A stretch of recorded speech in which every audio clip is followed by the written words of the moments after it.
Selamat siang Pak Wawor, Namo Buddhaya. Nama saya Yuyun Kusmawan. Saya ingin bertanya dengan Bapak, mungkin ini agak menyangkut masalah keluarga saya, Pak. Jangan buka rahasia di sini. Bilang ada orang, ya keluarga sendiri masa bodoh, tapi gitu ada orang. Oh gitu ya. Belajar diplomasi. Sebelumnya ya saya minta maaf Pak. Ini Pak ada kejadian gitu ya Pak ya. Ini belum lama gitu Pak. Ada anak gitu, tau-taunya mendadak dia bengkak-bengkak gitu Pak. Setelah itu saya ada punya teman di Jakarta, saya telepon, dia cuman hanya kasih saya air sama garam gitu Pak, melalui telepon gitu Pak. Padahal anak ini saya udah bawa. Tunggu dulu, air dan garam dikirim melalui telepon, bagaimana caranya? Maksudnya gini Pak, saya disuruh sediakan air dan garam, tapi dia telepon saya disuruh taruh di atas air itu gitu Pak. Nah setelah itu, padahal anak ini saya udah bawa, orang itu udah dibawa ke dokter umum, sudah dibawa ke dokter spesialis gitu Pak, tidak sembuh. Cuman hanya dikasih air minum itu dan garam untuk mandi, besoknya langsung sembuh gitu Pak. Jadi pertanyaannya maunya dia sakit lagi? Bukan Pak, yang saya ingin tanyakan Pak, kenapa gitu masalah ini selalu ada terus menerus, tidak ada habisnya gitu Pak. Apakah ada kesalahan yang fatal gitu Pak terhadap keluarga itu gitu Pak. Nah hanya itu yang saya ingin tanyakan, dan bagaimana cara menangkalnya gitu Pak. Yang itu yang selalu ini yang sudah dialami sudah hampir 4 tahun begitu Pak. Kayaknya keluarga itu pun kayaknya sudah capek gitu Pak. Nah yang itu aja yang saya ingin tanyakan, bagaimana saya harus menangkalnya gitu. Ya, makasih sebelumnya Pak. Ya jawabannya lagu. Lagunya begini, saya tidak tahu menyanyi, jelek suara saya. Semua biasa saja. Memang begitu di dunia ini. Ya tadi saya sudah bilang saya berharap itu mulai hilang ini permainan-permainan begini, ternyata kok malah meluas.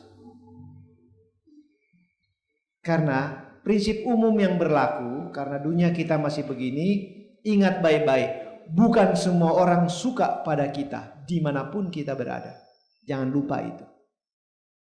Itu mesti dibilang pada diri sendiri. Jadi begitu ada kejadian yang tidak menyenangkan, benar kan dugaan saya? Bukan semua orang suka sama kita. Jadi, nah sebab itu tadi, kalau bilang bagaimana memenangkalnya, rajin baca parita Bu. Tadi kan saya sudah bilang tadi, rajin aja. Biar banyak bodyguard jaga kita. Karena kalau orang lain mau menyerang, dia pasti pakai makhluk lain. Nah, kalau dia ada makhluk lain yang dia pakai, ya itu. Bodyguard kita yang hadapi mereka, langsung tanya, hey you, what do you want? Nah, gitu terus. Tapi kita rajin ngajar. Baca parita itu ngajar dhamma. Jadi betul-betul kita main putih. Dan mereka tidak akan berhenti, itu biasa. Lebih kuat kita bertahan, lebih besar sambarannya. Mereka akan begitu. Kecuali dia capek karena kehabisan modal. Kecuali. Karena orang marah begitu modelnya. Tidak usah orang marah apa. Penyakit yang paling hebat di dunia ini yang saya suka bilang, itu iri. Iri itu bukan salah kita. Cuma orang gak mau lihat kita sukses. Dia hantam.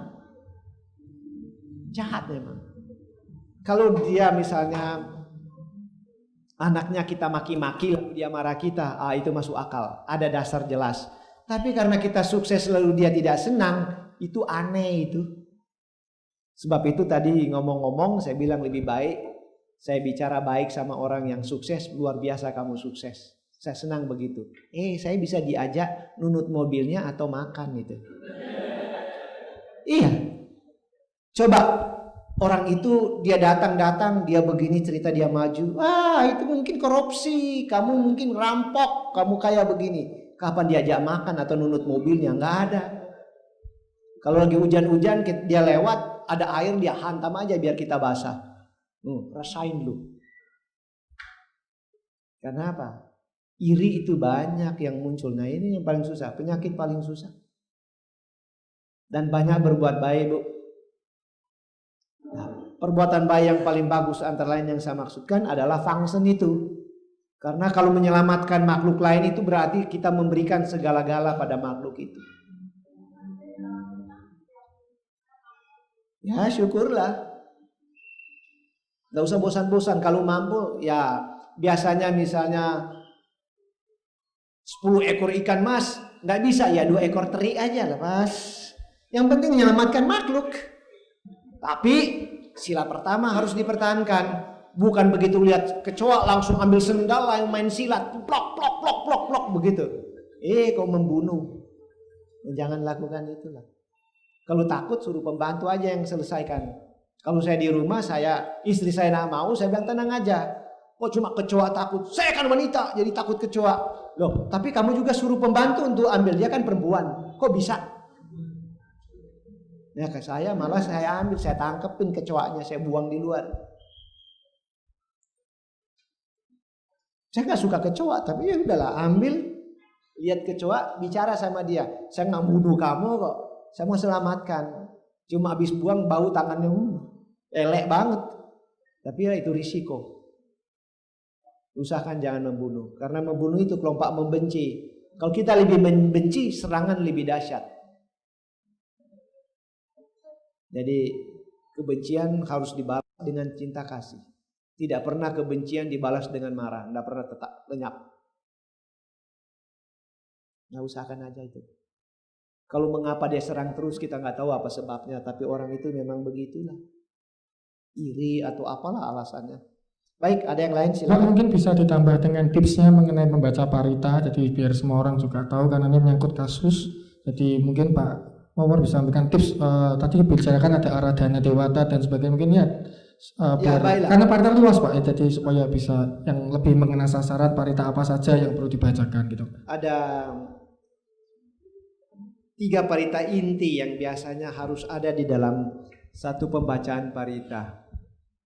Ya selain kita bicara Namo Tassa Bhagavato, Budang Saranjaka, Came dan seterusnya.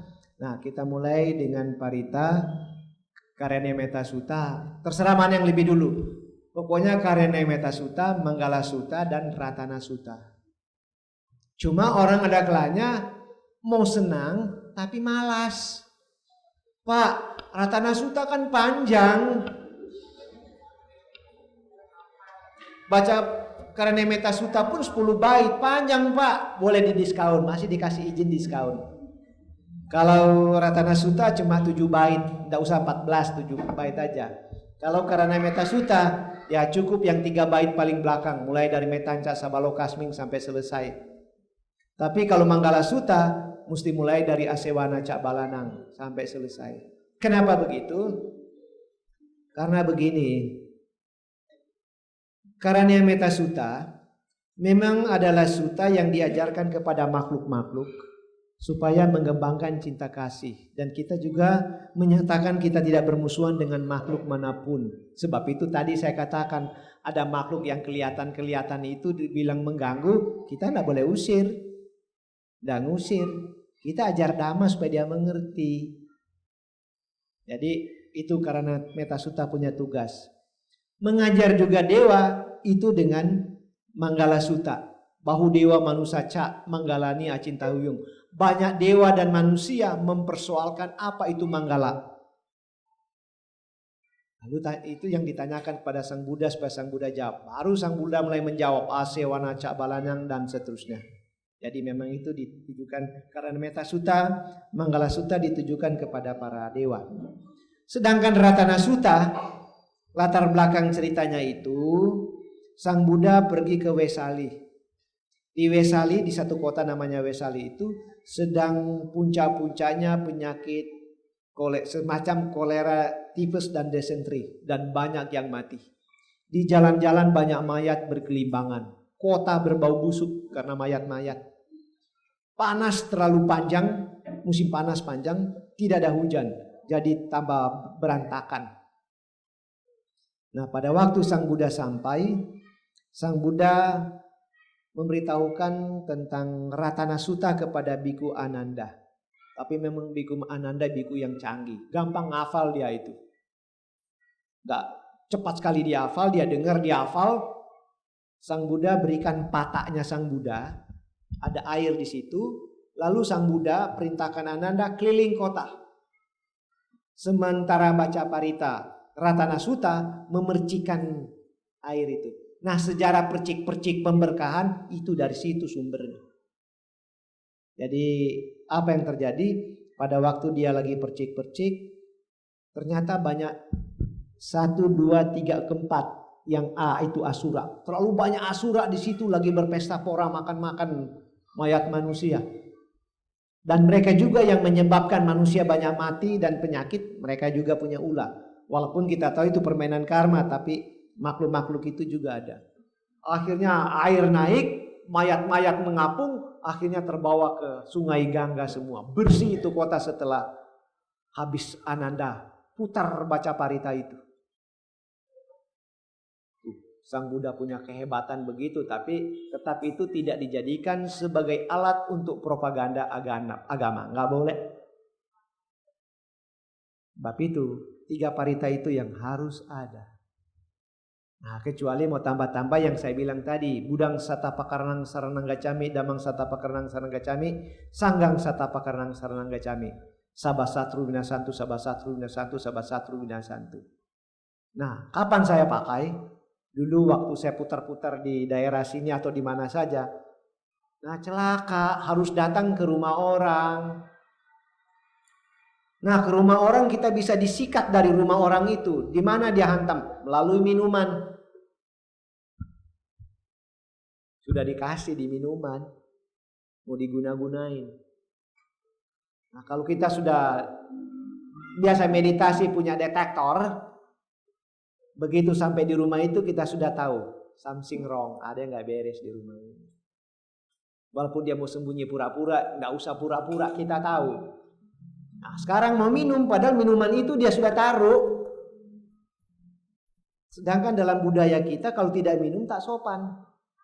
Tuan rumah sudah mulai minum, kita nak minum, nah itu kan tak sopan. Mesti minum, padahal ada ranjau, ada bom di dalam.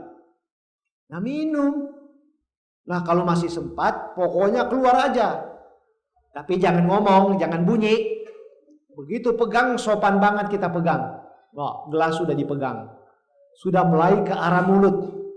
Tapi pas lagi dipegang dan mulai ke arah mulut, mulai keluar. Budang Satapakarnang Sargacami, Dhamma Satapakarnang Sargacami, Sangga Satapakarnang Sargacami, Sabasatru Winasantu, Sabarang, baru minum. Atau kalau memang sudah curiga dari awal, baca parita sudah jalan lebih dulu. Lalu mau minta pertolongan atau tidak? Karena kalau sudah tahu langsung bilang, para dewa, bantu saya. Ini bahaya. Bilang. Jadi jangan bilang umat Buddha nggak baca parita, nggak boleh mohon. Bilang, apa bedanya saya bilang sama ini? Tolong saya, boleh nggak? Antar saya, boleh nggak? Boleh. Dewa juga minta tolong, kita minta sama dewa kok minta tolong. Kenapa? Itu konco kok. Minta sama konco sendiri, kenapa nggak boleh? Bilang. Kita minta. Karena kita tahu dalam keadaan bahaya. Dan ini perang dingin yang nggak kelihatan. Adem-adem mematikan kan. Jadi itulah. Jadi gitu Bu. Dan tapi prinsip belajar tidak membenci. Itu yang paling penting. Jangan membenci kepada siapapun. Tapi memang itu harus dilatih. Nah, saya potong itu. Tidak membenci mesti mengembangkan cinta kasih. Lalu gimana mengembangkan cinta kasih itu?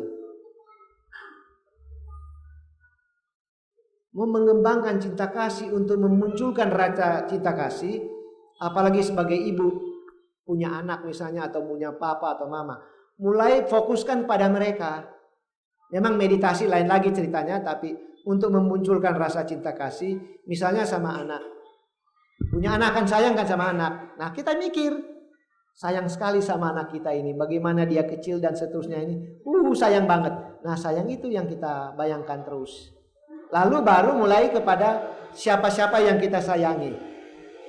Mesti begitu. Jangan ingat dulu yang kita benci. Nanti yang lain itu sudah kuat, baru kita mulai ke lingkaran lebih jauh. Begitu caranya. Nah, tapi ini cuma untuk mengembangkan cinta kasih. Bukan meditasi cinta kasih. Kalau meditasi cinta kasih mesti pada diri sendiri dulu, tidak boleh ke orang lain. Ada persyaratannya. Saya cuma pikirkan bagaimana memunculkan cinta kasih. Baik, ada yang lain silakan.